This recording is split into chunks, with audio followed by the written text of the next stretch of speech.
Hello everyone, সকাল থেকে বিকাল পর্যন্ত তো আমি কি করি সারাদিন সেটাই তুলে ধরলাম। তো সকালে ঘুম থেকে উঠে আমি আগে বেলকুনিতে যাই। বেলকুনিতে সবুজ প্রকৃতি দেখতে ভীষণ ভালো লাগে। তারপরে এসে যে রান্নাঘরে নাস্তা তৈরি করছি, সকালের নাস্তা রুটি করে নিজেদের জন্য বা ছেলেকে খাইয়ে স্কুলে পাঠাবো। তো স্কুলে দিয়ে এখন একটু ছোট্ট বেবিটাকে নিয়ে একটু ঘুরতে বের হয়েছি।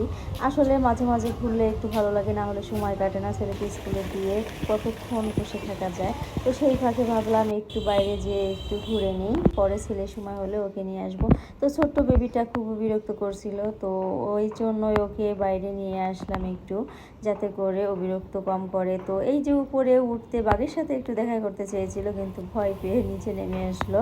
তো যাই হোক, এই যে ওকে নিয়ে একটু হাঁটাহাঁটির পর তো এখনও বিরক্ত হয়ে এখন বাসায় যেতে যাচ্ছে। তো যাই হোক, ভাবলাম যে একটু পুকুর পাড়ে যায়, কারণ পুকুর দেখতে আমার ভীষণ ভালো লাগে। ছোটোবেলায় তো অনেক কিন্তু পুকুরে গোসল করেছি, তো এখন আর সেটা সম্ভব না বড় হয়ে।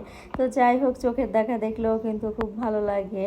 তো এই যে আমার ব্লগ ভিডিও আজকে শেষ, এখন আমি বাসায়